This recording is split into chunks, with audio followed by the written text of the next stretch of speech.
Ich bin Ines Paul Baumann, ich bin 51, bin also so um die 20 bin ich nach Köln gezogen.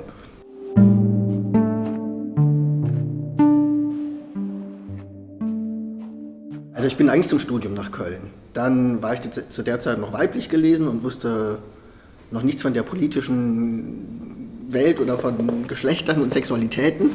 Und dann bin ich erstmal in die Frauenszene gekommen, dann in die Lesben-Szene, dann in die Trans-Szene, dann habe ich Musik gemacht, ich war in der autonomen Szene.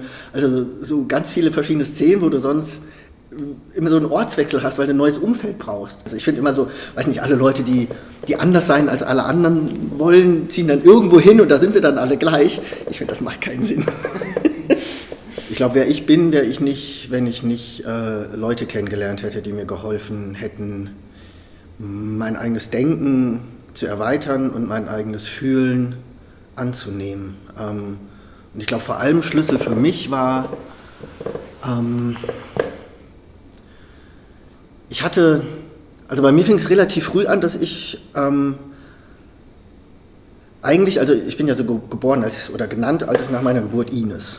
Und das war gedacht als Mädchenname, was ich nicht wusste, weil ich keine andere Ines kannte. Das heißt, ich wusste nicht, dass ich einen Mädchennamen habe. Und ich habe mich auch nie als Mädchen gefühlt, aber für mich war nicht die Alternative, ich bin ein Junge. Also ich wusste, ich bin kein Junge, aber ich wusste auch, ich bin kein Mädchen. Und das war halt selbstverständlich für mich. Ich habe da überhaupt nicht gewusst, dass das ein großes Thema sein soll oder irgendwas, bis es halt dann Thema wurde, weil alles sich halt nach Geschlechtern sortiert irgendwann. Und das war dann vor allem in der Jugend und deswegen wollte ich vor allem nicht erwachsen werden, weil die gesamte Erwachsenenwelt sortiert war nach männlich und weiblich. Also jetzt Beruf, Beziehungen, Klamotten, Frisur, alles. Und da habe ich gedacht, ich kann nicht erwachsen werden, weil ich kann nicht Mann oder Frau werden. Und das war auch noch so, als ich nach Köln gezogen bin, wo ich ja immerhin schon 20 war. Und dann habe ich halt in Köln Leute kennengelernt, die auch diese ganzen weiblichen, männlichen Sachen so entweder, also nicht völlig über Bord werfen, wie geht es in einer Welt, wo wir alles immer noch sortieren, aber zumindest sehr bunt durcheinander gewürfelt haben und wo die Alternative zu weiblich sein dann halt nicht war männlich sein. Also Lesbe sein fand ich eine Zeit lang sehr cool, habe ich immer gesagt, ich bin Lesbe, aber keine Frau. Das war so, finde ich schon mal ein Ansatz. Habe ich mich auch sehr wohl gefühlt, weil es, finde ich, auch politisch sehr befriedigend war. So gegen das Patriarchat, gegen Sexismus, das fand ich, das kann man mit einem weiblichen Erscheinungsbild super vertreten. Naja, und dann habe ich halt, vor allem im Umfeld vom Buschwindröschen, von HIV und AIDS auch, so eine Mischung aus schwul, Drag, trans, lesbisch, weiß ich nicht, alles Mögliche eigentlich. Inter hatte ich damals noch nicht auf dem Schirm, non-binär auch nicht, aber da haben die das schon gelebt. Also ich glaube zum einen so die Stimmung, wir wissen eh nicht, wie lange wir noch leben, dann lass es uns feiern. Aber auch dieses so, das Leben ist so schön, wenn wir so leben können, wie wir wollen. Und das haben wir dann halt gemacht irgendwie. Und sind für mich so ganz viele Sterne aufgegangen, dass ich halt nicht vom Frausein ins Mannsein wechseln muss oder so. Und dann habe ich nochmal 10 Jahre gebraucht, um für mich zu sagen, ich will, dieses weibliche Erscheinungsbild reicht mir nicht, auch wenn es politisch korrekter ist. Und das war schlimm, weil du dann natürlich auf die Seite des privilegierten Feindes gewechselt bist, rein äußerlich. Und dann habe ich halt nochmal 10 Jahre mit allen möglichen Argumenten und so mich herumgeschlagen, um dann am Schluss das zu machen, was ich mir von Anfang an klar war. Irgendwie, ich finde tiefe Stimme und Bart toll und die Brust muss eh weg. Also das habe ich schon mit 18 oder so, oder 20 habe ich das schon erzählt. Und dann dann war das so Drama und wie zum Friseur gehen, weg mit dem, was da nicht hingehört, so ungefähr. Ne? Und irgendwie mir war gar nicht klar, was da dran hängt, was so eine Bedeutung Körperteile haben können, einfach weil sie so für so viel stehen irgendwie. Und dann habe ich 12 Jahre später das gemacht, was ich eigentlich da schon angekündigt habe. Und jetzt lebe ich genauso. Also ich habe die tiefe Stimme, ich habe den Bart, ich habe jetzt eine Brust, die mir gefällt, das ist ganz, ganz wunderbar. Und sonst habe ich halt auch nichts geändert, weil ich mag meinen Namen, ich mag viele Sachen an meinem Körper. Ich finde, da habe ich immer noch sehr viel Lust und sehr viel Freude dran. Und nur damit irgendein Staat oder irgendeine Medizin oder irgendwelche Erwartungen da erfüllt werden, mache ich das nicht. Also ich brauche keine staatliche Anerkennung, um mittlerweile anzuerkennen, wer ich bin. Also dass ich da ein Problem habe, merke ich immer, wir haben ja mittlerweile diese schöne Sitte, dass wir nicht nur Namen sagen, sondern auch Pronomen angeben. Und das ist ja eigentlich total toll. Aber selbst an dem Punkt scheitere ich. Ich weiß nicht, was ich da hinschreiben soll.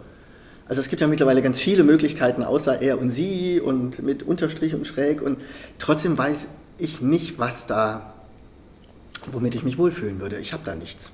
Immer noch nicht. Also ich finde, so wie ich rumlaufe, kann ich mich nicht beschweren, wenn Leute von mir als er reden. Aber ich liebe die Momente, wo das aufgelöst wird und meine Mutter mich im Baumarkt als Ines ruft und alle denken so, das ist doch keine Ines. Also das ist toll. Oder ich finde es auch schön, dass auf meinen Karten, auf allen offiziellen Dokumenten immer noch steht Frau Ines Baumann. Weil da kriege ich mal so einen Fuß in die Tür. Diese Irritation, die da entsteht, dann denke ich, ja, so geht es mir die ganze Zeit. Schön, dass wir jetzt mal im selben Boot sitzen. Also ich finde, das ist ganz erlösend, wenn diese Selbstverständlichkeit da rauskommt. Ich zahle eigentlich ungern mit Karte. Ich finde, wir müssen unser Bargeld retten. Aber da machen Karten mal wirklich Sinn. Also, oder es gibt ja andere Momente. Ich bestelle ein Buch oder so, ne? Auf wen? Ja, Ines Baumann. Aber mehr habe ich nicht. Ich glaube, ich habe im Moment nichts, was stimmt, aber ich habe viele Möglichkeiten, auf diese Unstimmigkeiten hinzuweisen. Das macht mir fast mehr Spaß, als mich jetzt die ganze Zeit auf was Neues zu einigen mit mir selber. Weil ich glaube, das hängt auch für mich von der Situation ab. Also mit meiner Mutter bin ich eine andere Person als wenn ich mit den Studierenden unterwegs bin oder wenn ich hier in der MCC bin oder je nachdem, mit wem ich zusammen bin.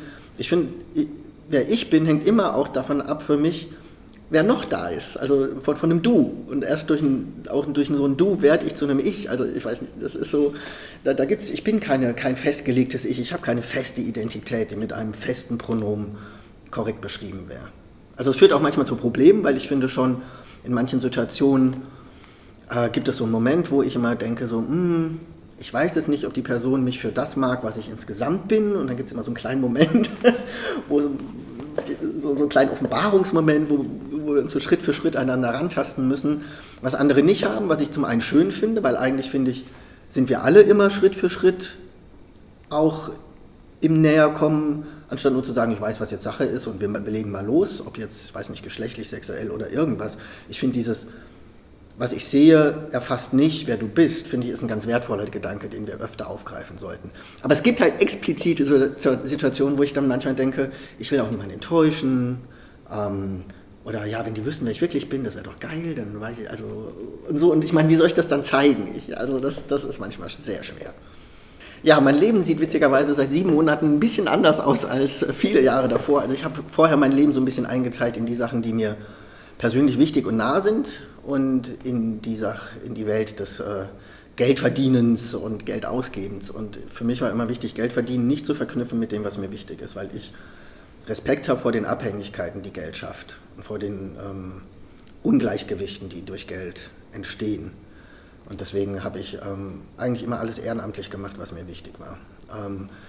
Gilt auch hier für die Kirche, also MCC, wo ich als Pastor in Sternchen X, weiß ich nicht was, nochmal ein anderes Thema. Ich weiß immer noch nicht, wie ich über mich selber reden soll, wie gut es ist, dass Ich-Wort gibt, was da nicht definiert ist. Ja, also ich bin hier Pastor was ehrenamtlich ist, weil ich finde auch gerade Zugang zu Glauben oder Gestalten von auch wieder von einem Umfeld, von einer Community eigentlich. Ne? Ich finde irgendwie MCC ist eigentlich, auch vom Namen her fällt mir gerade auf, Metropolitan Community Church, ist gedacht als Community, nicht als jemand, wo jemand vorne steht und sagt irgendwie, das ist richtig und falsch und zwar immer und ewig und für alle. Also bei uns, wenn Leute mal Impulse geben, steht davor, prüfet alles und das Gute behaltet. Das ist ein Bibelzitat, was ausnahmsweise mal ein gutes ist. Ist ja bei Bibelzitaten nicht immer so. Das heißt, MCC ist ein Ort, den wir zusammen gestalten und wo ich meine Aufgabe sehe, als durchaus in der Verantwortung zu stehen, diesen Raum zu schaffen, dass wir das machen können. Dafür habe ich auch ein bisschen Theologie studiert, 6 Jahre lang Ausbildung gemacht, bin ordiniert, also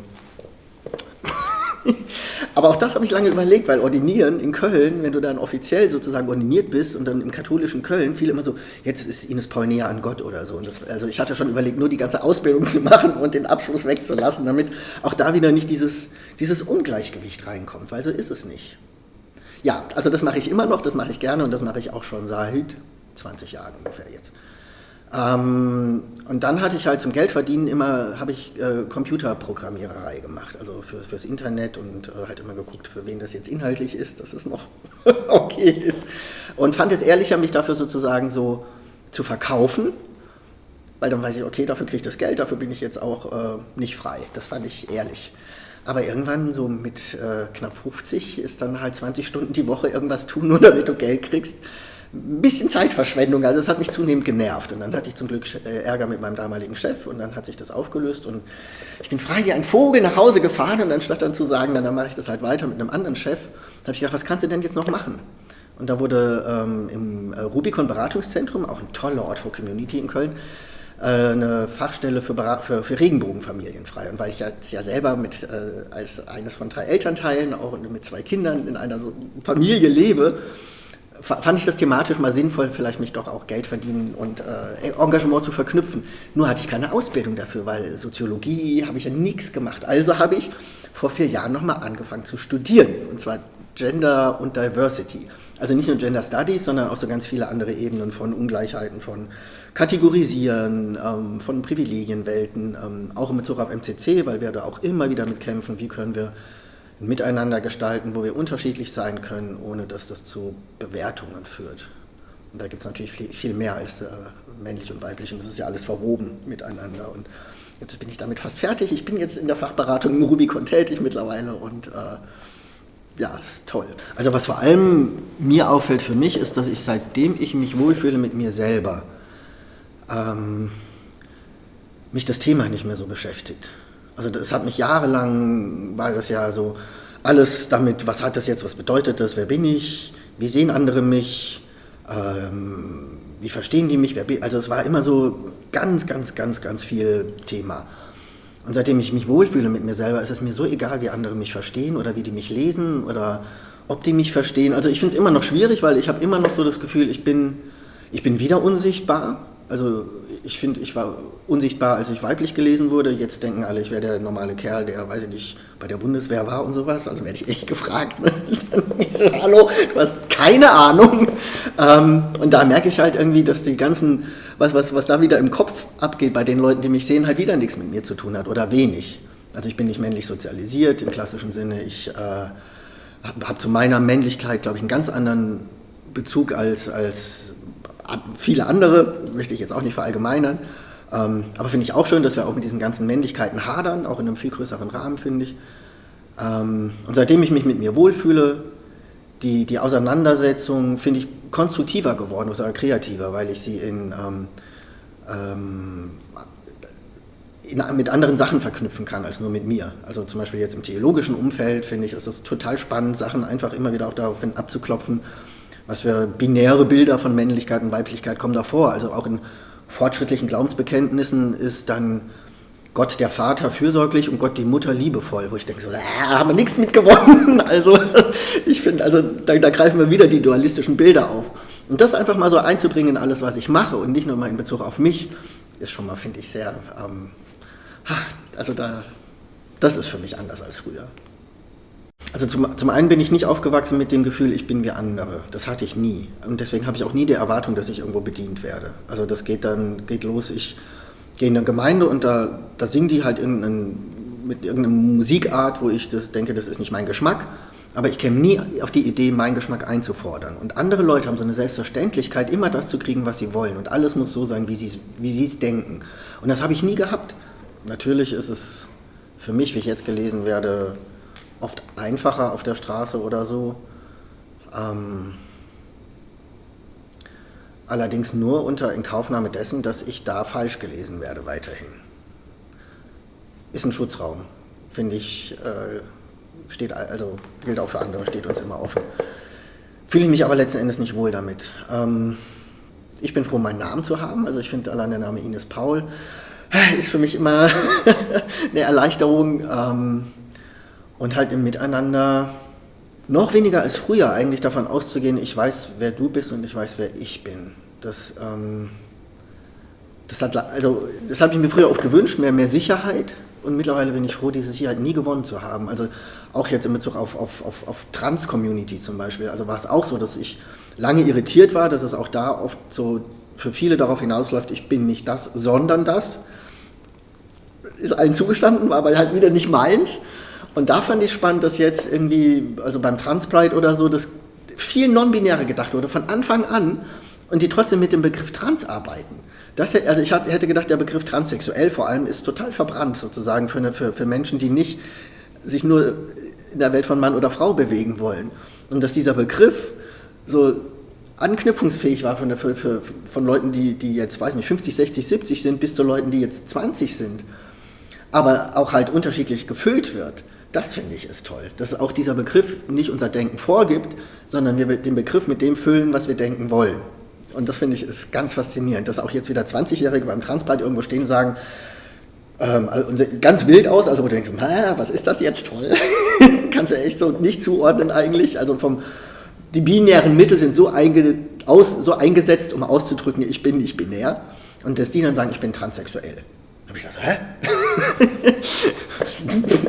Und das finde ich jetzt spannend. Das finde ich jetzt anders als vor 20 Jahren. Da hat sich was geändert. Also ich denke auch gar nicht in diesen Polen, männlich, weiblich und alles dazwischen. Für mich ist das wie so ein Wasserfarbkasten. Also, weil wenn ich einen Bart habe, wird der immer noch nicht weiblich gelesen. Auch wenn natürlich viel mehr Frauenbeine behaart sind, als wir immer sehen. Aber diese Einzelkodierungen finden trotzdem viel statt. Und deswegen finde ich, müssen wir die einfach zu mehreren Bildern malen. Community sind vor allem für mich Leute, die finde ich, ein Umfeld schaffen. Also das, finde ich, ist nochmal was anderes als reiner Freundeskreis. Es ist aber auch mehr als eine politische Bewegung oder sowas. Ich finde, das ist ein zusammen diskutieren, zusammen leben, zusammen Orte gestalten vor allem, zusammen Begegnungen gestalten vor allem, wo ich im Austausch mit anderen genug Gemeinsamkeiten, aber auch genug Unterschiede habe, um Raum zu bekommen. Dafür, wer ich bin und dafür, wer andere sind. Das müssen nicht unbedingt Leute sein, die gleich sind wie ich. Aber so ein paar Überschneidungen, wo man denkt, ja, das geht mir auch so oder so, finde ich, sind dann schon hilfreich, weil sonst fehlen auch Anknüpfungspunkte. Aber so ein bisschen Widerspruch und Widerstand finde ich, weil sonst habe ich ja wieder Angst, anders zu sein. Ne? Dann habe ich vielleicht so eine Sache, eine andere Meinung oder einen anderen Musikgeschmack oder so, und dann bin ich wieder raus, weil wir ja alle gleich sein müssen. Und das, finde ich, kann es auch nicht sein. Und da war für mich vor allem prägend eigentlich die Zeit, als ich 30 war, wo wir in Köln angefangen haben, die Drag King Partys zu machen, die Ausnahmepartys, was vom Namen her viel schöner ist, weil es echt nicht darum ging, dass jetzt wieder alle als Drag King kommen, sondern dass alle an dem Abend so kommen, wie sie wollen. Ob die jetzt Sakko, Rock, Turnschuhe, Sportfetisch, Leder, was weiß ich, oder einfach nur so, wie sie sonst immer im Alltag rumlaufen, das war halt, komm so, wie du willst an dem Abend. Und das finde ich, was mich so begeistert bis heute ist, dass es wirklich nicht dazu geführt hat, dass es eine große Masse gab, die gleich aussah, und 3, 4, die sich dann getraut haben, anders zu sein, sondern es gab so keinen, alle, die da hingehen, sind so oder sind so, und sondern alle, die da hingegangen sind, waren anders oder unterschiedlich, meine ich. Und dadurch gab es halt keinen anders. Und das ist so ein bisschen mein Traum von Miteinander. Ja, ich glaube, was ich eher mitbringe, ist dieses, dass ich nicht irgendwo dazugehöre, weil ich bin wie andere. Das habe ich einfach so selten erlebt, dass ich da gar kein Selbstverständnis drauf bauen oder drauf aufbauen konnte. Egal in welchem Kontext jetzt. Und ich glaube, daraus nehme ich auch bis heute mit, dass für mich dieses Wir sind gleich oder es gibt etwas, was uns gleich macht, zum einen persönlich nicht wichtig ist und ich finde zum Teil sogar gefährlich wird, wenn Bündnisse nur da entstehen können, wo wir gleich sein müssen. Also ich finde, Identitätspolitik hatte viele Vorteile. Wir müssen Sachen benennen können, um ihnen politisch Recht verschaffen zu können. Alles d'accord. Aber wo wir anfangen, Kategorien zu reproduzieren und dann nur über du musst genauso sein wie ich, sonst kannst du mich nicht repräsentieren und nicht mit mir kämpfen, das fände ich, das darf es auch nicht nur sein. Also ich glaube, wir brauchen beides. So Safe Space, wo ich mit meinen Erfahrungen weiß, andere bringen ähnliche Erfahrungen mit. Da kann ich jetzt einfach mal davon ausgehen, dass das so ist. Als Empowerment-Raum, als Austausch, als Schutzraum. Aber wir brauchen auch Brave Spaces, nennen die das soziologisch, wo wir diese ganzen Diskussionen auch mit der Gewissheit, ich bin hier verletzbar, es kann scheußlich werden. Es gibt ja Leute, die sind anderer Meinung, die reden weiterhin von ihren Privilegien her. Das muss es auch geben. Und da finde ich, ist Identitätspolitik manchmal gekippt in etwas, wo wir diesen Mut zum Dreck verloren haben. Also wenn alles nur richtig sein muss. Ich würde mir auch wünschen, dass alles richtig ist, so ist es nicht. Aber letzten Endes eine Welt, wo alles richtig ist, habe ich oft wieder, ich sehe da was anderes. Und deswegen, solange wir Identitätspolitik brauchen, damit wir was erreichen können, ja. Solange wir damit wieder anfangen, Schubladen zu ziehen, in einem ungesunden Sinne, nein. Und da finde ich, ist der Gedanke von Vielfalt für mich hilfreich. Also diese Ausnahmeparty war keine Identitätsparty in dem Sinne, dass ich davon ausgehen konnte, die Leute bringen alle dieselbe Erfahrung mit.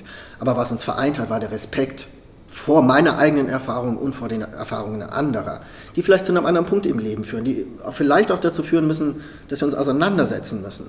Ich habe ganz viel auch mitgenommen von Leuten, die darunter leiden, dass sie sichtbar sind, weil sie für mich eben dadurch halt auch sichtbar waren. Wenn ich mir begegnet wäre im Supermarkt, ich wäre nicht nach Hause gegangen und hätte gehört, ach, boah, es gibt Transmenschen bei mir.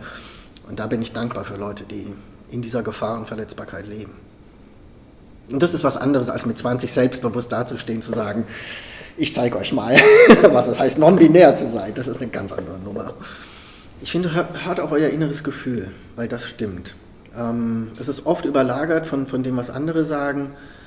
Wir haben 1000 Stimmen im Kopf, die uns da, also mir ging es so, mit denen ich mich selber bewerte. Bis heute habe ich an meinem kleinen Mottenschrank dieses There is no wrong way to have a body. Das muss ich mir immer noch jeden Tag sagen, dass es keine falsche Art und Weise gibt, Körper zu sein. Und sogar weg von diesem Falsch zu, so wie ich bin ich für mich richtig.